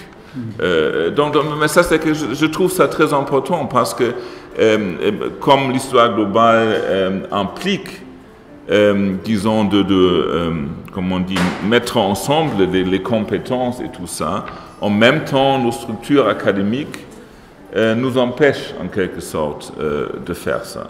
Et c'est aussi quelque chose que je trouve intéressant parce qu'on parle beaucoup de la coopération et tout ça. Et ce bouquin, ce livre, était quand même un effort d'un travail collaboratrice, mais à la fin, chaque chapitre a été par un, maximum 2 personnes. Donc c'est toujours parce que pour votre carrière, pour votre CV, il faut quand même montrer, voilà, c'est un travail individuel que je dois faire. Donc je crois que ça c'est quelque chose qu'on peut créer. Ça semble comme je m'arrête, ça semble qu'une question un peu mineure, mais je crois que c'est au cœur de nos pratiques académiques. Et c'est un peu typique que l'histoire globale nous invite de changer beaucoup de choses et en même temps, nous sommes un peu obligés de continuer les mêmes rythmes et les mêmes structures. Et je crois que ça, c'est quelque chose à discuter au futur. Merci beaucoup. Ok, danke schön. Merci beaucoup. Je voudrais répondre sur 3 questions. La première, c'est sur ce que j'ai appelé au départ l'importance d'avoir une approche en termes de formation sociale, puisque les sociétés, les ethnies, les groupes n'ont jamais été isolés les uns des autres, mais sont brassés, sont liés par des mariages, par l'extension politique, l'immigration, etc., etc. Donc, première chose, pensée globale, les dynamiques globales. Et dans ce cadre, il faut insister en ce qui concerne l'Afrique de l'Ouest sur l'importance du cadre géographique dans le développement des civilisations qui ont émergé pendant des siècles et des siècles. Alors, ce cadre géographique est caractérisé d'abord par le rôle important, très très important des fleuves, des 3 grands fleuves. Le fleuve Sénégal, le fleuve Niger, le fleuve Gambie. Et aussi par les cours d'eau nombreux qui se trouvent dans cet espace de la Sénégambie, et les points d'eau, etc., etc. Donc le rôle des fleuves. C'est important parce que, d'abord, si on prend les mythes, il y a beaucoup de mythes qui sont liés aux fleuves. On a parlé de Ndiaye Ndiaye, la formation de l'État et de toute la civilisation qui est liée. L'origine, c'est l'eau. Et la divinité est sortie de l'eau. Donc, le feu, certainement, mais d'abord l'eau.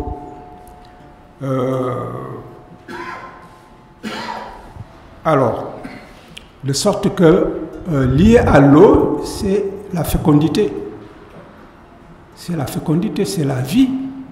C'est la régénérescence perpétuelle avec l'eau.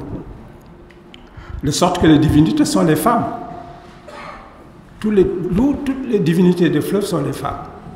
Mam Kombabang, Mam Lambaye, à Rufisque, etc. Partout, à Gorée, c'est la femme qui est la divinité du fleuve, qui est donc symbole de fécondité et de vie. Donc, importance, effectivement, de l'eau. Jusqu'au développement politique, tout part de l'eau. Alors, il y a ces fleuves-là qui ont joué un grand rôle, et il y a aussi le Sahara, le désert du Sahara, qui n'était pas un désert jusqu'au 5e millénaire, parce que la désertification a commencé au début du 7e millénaire pour se terminer au 5e millénaire. Et on retrouve donc des groupes ethniques, des communautés qui vivaient là, les traces de ces communautés, comme les Sérères. On retrouve tout leur système dans les grottes du Tassili, etc., etc. Toutes les communautés ont séjourné dans cette région, Sahara, lorsqu'elle était humide, mais lorsqu'elle a même été asséchée, bien sûr, il y a eu une continuité, une articulation entre les sociétés donc, du Soudan et celles du Maghreb et d'une manière continue.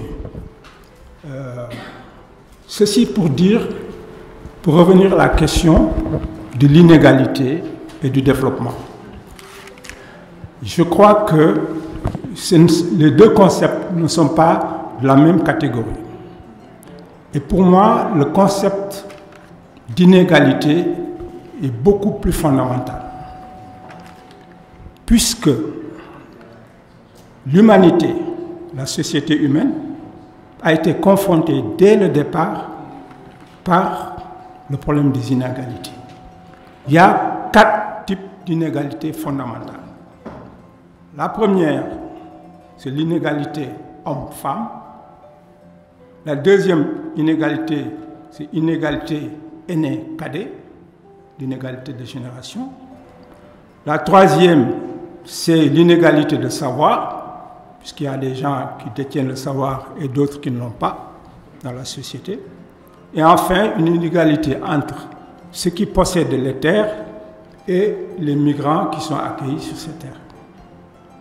Et les civilisations africaines ont été confrontées de manière, dès le départ, comment résoudre ces inégalités, comment faire, les gérer en sorte qu'il n'y ait pas de tension et plus tard de conflit sur ces questions-là. On peut développer très largement comment la femme a été gérée par les communautés, par la circulation d'abord, par le mariage, comment aussi les rapports de génération étaient gérés, puisque les cadets, dans tous les cas, ne pouvaient pas être dans un rapport de conflit avec les aînés, parce qu'eux-mêmes, ils étaient préparés à remplacer les aînés. Bon, le savoir, on le sait, ceux qui détiennent le savoir le donnent aux jeunes par les initiations, etc. etc. Et j'ai dit hier, j'ai rappelé comment, en fait, les terres n'ont jamais été, au départ, un objet de conflit, parce que les migrants étaient accueillis. Ceux qui étaient les premiers occupants, ils accueillaient les autres, pour des raisons même de stratégie. Parce que la communauté devait s'agrandir par l'apport d'autres migrants, l'accueil des migrants, aussi par les mariages exogamiques, etc., par la sécurité, etc. Donc, c'est ainsi qu'on a géré, les communautés africaines ont géré ces contradictions, ces inégalités. Il y a beaucoup de choses à dire là-dessus. Alors, le développement.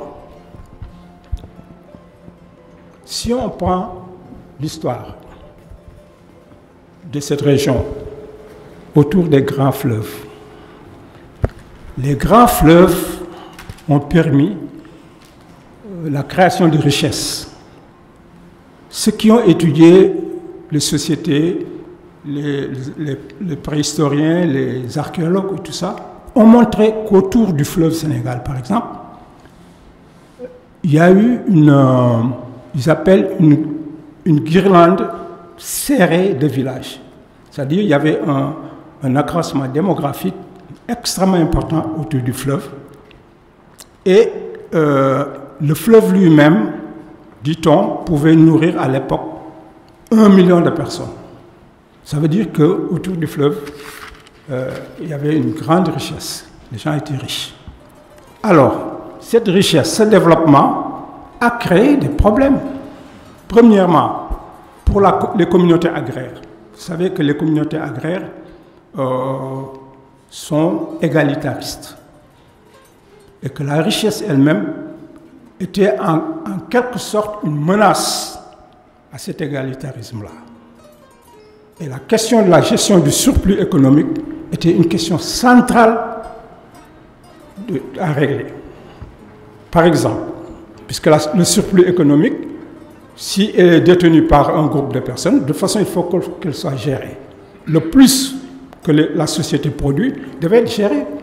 Et si elle est gérée par un groupe, ce groupe-là a un pouvoir sur le reste et peut évidemment créer des tensions, etc. Donc, comment faire pour rester égalitariste? Premièrement, le surplus était gaspillé. On gaspillait le surplus pour que ça ne reste pas entre les mains d'un groupe restreint. Par exemple, les mariages, on le sait, étaient l'objet de festivités grandioses. On tuait une bonne partie du bétail était supprimée. Les funérailles, on le sait jusqu'à présent, même dans les milieux sérères et tout ça, mais c'est l'occasion de détruire une grande partie de la richesse pour que la société reste égalitaire. Et il y a même des phénomènes de destruction carrément violente. On détruit le surplus. Carrément, on met du feu parce que ce surplus-là était un danger. Donc la richesse dans nos communautés était à la fois recherchée, mais elle devait être maîtrisée et contrôlée pour qu'elle ne soit pas l'objet de division, de dislocation de la société et de conflits d'antagonisme. Donc, développement, inégalité, il faut revoir ça. N'est-ce pas? Et jusqu'à présent, la question de l'inégalité, dans le monde contemporain, c'est ça. Alors, pour terminer, la question de la transition. C'est extrêmement important sur la longue durée, mobilité, guerre, migration, etc., etc. La question extrêmement importante pour la recherche, c'est la question de la transition. Et cette question est très difficile. Même en économie, c'est la question peut-être la plus difficile. Et nous, en histoire, c'est le problème aussi de nos historiens. Nos historiens, ils précisent, ils décrivent, ils analysent bien les périodes. Mais le changement d'une période, le passage d'une période à une autre, ça pose toujours problème. C'est des questions extrêmement difficiles parce que c'est des questions de la continuité, c'est des questions de reclassement, comme j'ai dit tout à l'heure, et c'est des questions de stratégie des acteurs. Parce que le passage d'un mode de développement, d'une situation, d'un rapport social à un autre rapport social, c'est des lois où aussi les acteurs développent des stratégies de repositionnement. La transition aussi, c'est aussi la dislocation possible par la violence ou par autre chose. Et puis la transition aussi, c'est la réversibilité aussi. On a vu dans le système des castes comment les forgerons, qui étaient maîtres de tout, les tisserands, tous ces, qui étaient même consacrés par la cosmogonie. Parce que la création de l'univers mettait le forgeron au centre de l'univers et le tisserand. Et alors, ces groupes sociaux ont été rabaissés et c'est la question de la réversibilité. Voilà, merci. Merci Mbargane. Donc, pour permettre à Bouna de capter tout cela, je vais réagir sur d'abord le premier point. Abdou Salam et également notre Andreas l'ont posé, le rôle des institutions internationales et les défis. Bon, ça c'est un combat difficile à gagner. Pourquoi? La géographie, comme a dit Yves Lacoste, ça sert d'abord à faire la guerre. Donc la géographie est le reflet des rapports de force. Ceuta et Melilla, Mayotte, se trouvent dans quel continent? Même aujourd'hui, le sport, Israël fait partie du groupe Europe quand il y a des matchs de football dans le monde. Quelle est cette carte du monde? Donc il ne faut pas se faire d'illusions. Le monde tel qu'il est, la géographie, la politique, vont de pair. Le monde arabe, vous avez vu la Coupe du Monde actuellement, dès qu'on parle de Maroc, on dit le pays arabe, africain, etc. Les gens s'y confondent, on ne sait même plus. Alors que le Maroc, il est parti là-bas dans le cadre du groupe Afrique. Il n'y a pas dans la carte du monde un championnat pour les Arabes, un championnat pour... Ça n'a pas de sens. Mais c'est cette confusion qui est créée et je pense que ça va continuer comme ça. Les institutions, aujourd'hui même, ce matin j'ai vu des gens qui disent que l'équipe de France, c'est une Afrique aussi. Bon, pourquoi? Parce que depuis, et c'est très sérieux, j'ai un document fait par des historiens sur identité et sport, mais on dit que l'équipe de France, il y a des Raoul Diagne, que les Sénégalais connaissent, c'est un Sénégalais, mais c'est écrit que c'est un gars de Guyane. Moi, j'ai le document à la maison. Raoul Diagne, parce qu'à un moment, du fait de la colonisation, il s'est retrouvé là-bas. Donc la géographie du monde, c'est très compliqué et les historiens doivent faire très attention. Ce document, quand je l'ai vu, j'ai dit à mon fils, mais non, il est sénégalais, parce que Diagne, c'est un nom sénégalais. Mais il est persuadé, parce que c'est écrit par des historiens qui ont fait un travail. Ils ont présenté Raoul comme quelqu'un de Guyane, parce qu'à un moment, il a été là-bas, etc., etc. Donc, cette confusion, elle est là. Les institutions vont... Mais color line et political line, c'est pas le roi du Maroc. L'actuel roi du Maroc. Mais sa maman, ce sont des Noirs. Si vous allez en Mauritanie également, même les Hartani, vous allez voir des émirs qui sont noirs, mais ils sont considérés comme arabes. Même les émirs de Qatar, tout ça là, il faut regarder le visage. Qu'est-ce que c'est? Donc, c'est des enjeux idéologiques. Nous, les historiens, l'UNESCO a demandé qu'on utilise des mots comme Hamid, mais on continue d'utiliser le mot berbère, les mots bantou, etc. Donc, on aura encore pendant très longtemps des problèmes. Et maintenant, le problème, l'Afrique, c'est le ventre mou du monde. Tous les grands royaumes qui se sont construits dans l'histoire universelle ont eu un pied à terre. Dans les textes romains, on dit que pour prendre Rome, il faut d'abord gagner la bataille en Afrique. C'est écrit dans des textes. Même les généraux qui se battent. Donc aujourd'hui, quel est le problème? Le problème, c'est que l'Afrique telle qu'elle est présentée, projection Mercateur, heureusement, il y a la projection Peters, qui change la carte du monde. Si vous allez sur la Lune, le continent qu'on voit le plus, c'est l'Afrique. Si vous allez sur la Lune, tout ce qui se part. Donc, il y a nécessité de comprendre ces enjeux. J'en profite pour répondre à Abdou Salam. Abdou Salam, le mot Afrique, mais les premiers géographes qui ont essayé de faire la carte du monde, c'est les Grecs, qu'on le veuille ou non. Ils ont divisé le monde en trois. Afrique, qu'on appelait Libye. Ils l'ont appelé Libye en empruntant un terme que les Égyptiens pharaoniques ont utilisé, Liboué. Il y a l'Europe, il y a l'Asie. C'est plus tard qu'on a découvert l'Amérique et l'Océanie. Mais cette Afrique-là, on a beaucoup discuté sur l'origine du nom. Quand moi je dis que l'Afrique, il y a plusieurs hypothèses, mais je suis arrivé à la conclusion que le nom renvoie au feu. Pourquoi? Parce qu'il y a un terme égyptien, SFR, Safar, Afar, qu'on trouve même dans nos langues en Wolof. Safara existe, mais même pour faire les grillades, le mot qui était utilisé quand j'étais jeune, c'était Afara. Afar, c'était un radical pour les linguistes. Ça renvoie au feu. Et on peut savoir d'ailleurs pourquoi FR, ça renvoie au feu.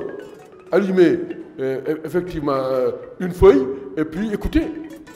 Donc ça n'a rien. Le mot affaire, Afrique, ça renvoie au feu, le soleil, et également ce qui renvoie au feu. L'eau, le Niger, ce n'est pas moi qui l'ai inventé. Cheikh Anta Diop et Senghor, tous ont dit que le mot, l'origine est obscure. Ça vient du latin, mais les latins l'ont emprunté aux Africains. Moi, j'ai fait le tour de l'Afrique, hein, sur le plan linguistique, je suis arrivé à la conclusion que Niger également, c'est le nom de l'eau. Et Cheikh Anta l'avait vu d'ailleurs, il avait dit que, mais le mot noul, en Wolof, pourquoi on dit Ndokh mu ñuul? Ndokh mu ñuul. Donc, Ndokh mu ñuul, en Wolof, ça signifie ça. C'est l'eau potable. Ça n'a rien à voir avec la couleur. Donc, Niger, tout ça, c'est le nom de... Alors, on me signale que ma minute là, donc j'ai répondu à Abdou Salam, mais je sais que nous, les chercheurs, ça va être difficile de convaincre les gens. Moi, depuis des années, j'ai dit à Saint-Louis que Mamkoumba Bang, qui est considéré comme la vedette, c'est le nom de l'hippopotame. Mais pourquoi? Parce que j'ai fait mes recherches sur beaucoup de pays africains pour voir quel est le nom de l'hippopotame. Je suis arrivé à la conclusion que Mamkoumba Bang, c'est l'hippopotame, mais en poulard. Le Wolof, c'est à Lebar. Le nom de l'animal, c'est Lebar. Mais le poulard dit Bang. Kumba Bang. Ngabou. Donc, ça signifie qu'il faut que les chercheurs, ils aient le courage de dire des choses. Bien sûr, on ne va pas vous croire. Mais dans 50 ans, les gens vont arriver à la conclusion que Bouba avait raison, que Mamkoumba Bang, c'est l'hippopotame. Et je termine en disant que les conclusions, c'est la nécessité de décoloniser l'esprit et le vocabulaire, les mots comme immigration clandestine, tout cela, il faut enlever ça. Tout ça. Hein. La terre nous appartient. Il faut réfléchir sur le présent, sur le futur, bien sûr en tenant compte de ce qui s'est passé, sur les questions de géographie, d'économie, de culture et d'idéologie. La question, la dernière, qui établit les règles? Il faut être courageux, il faut corriger. D'autres écrivent les lois, d'autres écrivent, mais il faut qu'on pense l'être humain comme on pense les animaux. Les oiseaux, les animaux, ils voyagent en fonction des climats, en fonction des opportunités. Et j'inviterai l'équipe qui organise les voyages. Nos amis, il faut les amener à Ndjoudj. Au parc de Ndjoudj, vous allez voir les oiseaux européens, américains. Ils sont là pendant cette saison. Mais dès le mois de février, ils retournent. Là-bas, il n'y a pas de visa, il n'y a rien du tout. Merci beaucoup.